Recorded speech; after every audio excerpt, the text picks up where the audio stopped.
Assalamualaikum warahmatullahi wabarakatuh. Saya Aryani Livia Putri dengan NIM 23160500083 dari Kelas Persya C. Di sini saya akan menjelaskan materi tentang pengertian, dasar, dan sejarah tasawuf. Yang pertama saya akan menjelaskan pengertian ilmu tasawuf. Tasawuf merupakan suatu upaya yang dilakukan seseorang untuk mensucikan dirinya dengan cara menjauhkan pengaruh kehidupan yang bersifat duniawi dan akan memusatkan seluruh perhatiannya kepada Allah Subhanahu wa Ta'ala. Tasawuf juga merupakan sebuah upaya yang dilakukan manusia untuk memperindah diri dengan akhlak yang bersumber pada agama dengan tujuan mendekatkan diri kepada Allah Subhanahu wa Ta'ala. Salah satu ilmu yang dapat membantu terwujudnya manusia yang berkualitas adalah ilmu tasawuf. Ilmu tasawuf mempelajari usaha membersihkan diri, berjuang memerangi hawa nafsu, mencari jalan kesucian dengan makrifat menuju keabadian, saling mengingatkan antara sesama manusia, serta berpegang teguh pada janji Allah dan mengikuti syariat Rasulullah Shallallahu Alaihi Wasallam. Selanjutnya yaitu dasar-dasar ajaran tasawuf. Yang pertama yaitu dasar Al-Quran. Pada awal pembentukan tasawuf adalah manifestasi akhlak atau keagamaan. Moral keagamaan ini banyak disinggung dalam Al-Quran dan As-Sunnah. Dengan demikian, sumber pertama tasawuf adalah ajaran-ajaran Islam. Sebab tasawuf ditimba dari Al-Quran dan As-Sunnah dan amalan-amalan serta ucapan para sahabat. Secara umum, ajaran Islam mengatur kehidupan yang bersifat batiniah yang melahirkan tasawuf, sebagaimana yang tercermin dalam Quran Surah Al-Maidah ayat 54.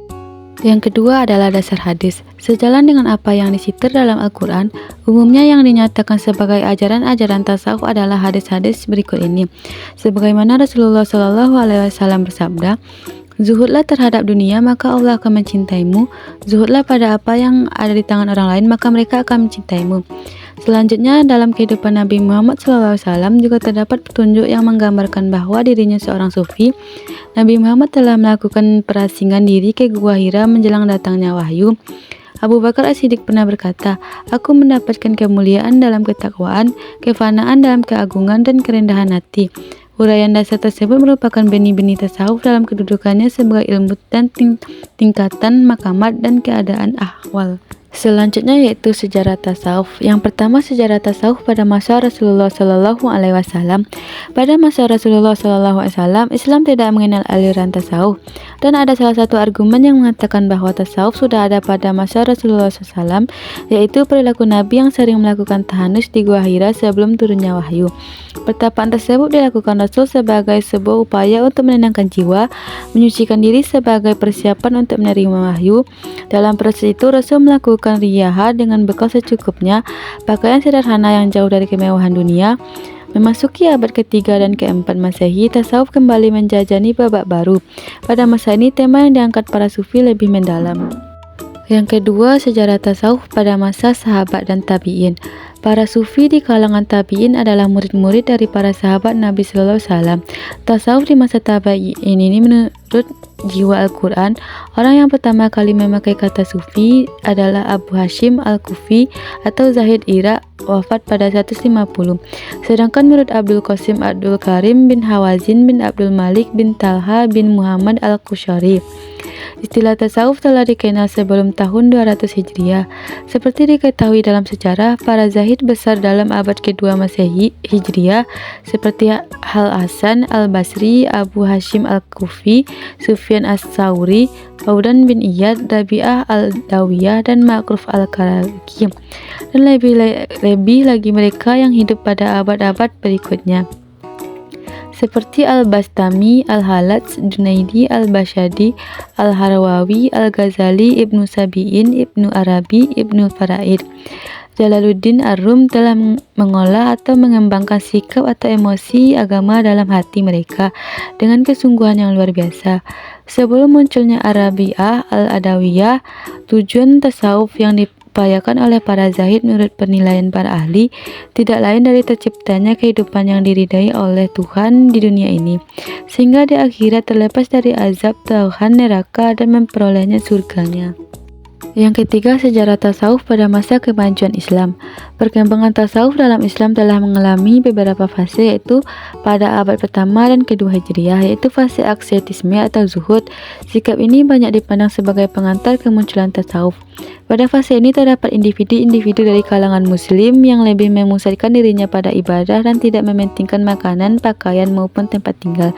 Tahap pertama tasawuf masih berupa zuhud dalam pengertian yang masih sangat sederhana, yaitu ketika pada abad ke-1 dan ke-2 Hijriah, sekelompok kaum muslim memusnahkan perhatian memprioritaskan hidupnya hanya kepada pelaksanaan ibadah untuk mengejar keuntungan akhirat. Mereka adalah antara lain Al-Hasan Al-Basri dan Rabi'ah Al-Adawiyah. Kehidupan model zuhud kemudian berkembang pada abad ke-3 Hijriah, ketika kaum sufi mulai memperhatikan aspek-aspek teoritis psikologis dalam rangka pembentukan perilaku, hingga tasawuf menjadi sebuah ilmu akhlak keagamaan. Tasawuf kemudian menjadi sebuah ilmu setelah sebelumnya hanya merupakan ibadah praktis. Yang keempat, pada masa kemunduran Islam. Dengan banyaknya ajaran yang menyinggung dari syariat, maka ilmu tasawuf pada akhirnya mengalami kemunduran yang luar biasa, sehingga berakhir dengan kehilangan peranannya dalam ilmu-ilmu Islam dan telah berubah wujudnya dalam bentuk pengalaman tarikat yang tidak membawa sesuatu yang baru dalam ajaran kerohanian Islam selain dari penggunaan para guru atau musyrik serta warisan ajaran yang mereka terima. Orang sufi melihat kerusuhan dalam dunia ini disebabkan oleh dua keadaan. Pertama, karena manusia itu tidak percaya keadaannya Tuhan. Kedua, karena manusia terlalu mencintai dirinya sendiri. Sebab pertama mengakibatkan tidak takut dan tidak patuh kepada perintah dan larangan Tuhan. Sebab yang kedua mengakibatkan mencintai harta benda dan kekayaan, mencintai makanan dan minuman yang lezat, mencintai anak istri yang berlebih-lebihan, mencintai kedudukan dan pengaruh yang akhirnya membawa kepada kecintaan yang sangat kepada dunia dan ingin hidup kekal di atas permukaan bumi ini. Dan yang terakhir yaitu sejarah tasawuf pada masa kebangkitan Islam. Sejarah tasawuf pada masa kebangkitan Islam. Tasawuf mulai muncul di abad ke-8 Masehi, saat Islam mulai menyebar luas dan melibatkan berbagai budaya dan tradisi. Pada masa ini, beberapa umat Islam merasa bahwa penekanan pada hukum dan ritual telah menguburkan aspek spiritual dan mistis agama. Maka dari mereka mulai mencari cara untuk mendekatkan diri kepada Tuhan melalui introspeksi dan kontemplasi spiritual. Inilah awal dari tasawuf. Tokoh-tokoh awal tasawuf seperti Hasan Al-Basri dan menekankan betapa pentingnya cinta dan ketakwaan kepada Tuhan daripada hanya fokus pada hukum dan ritual.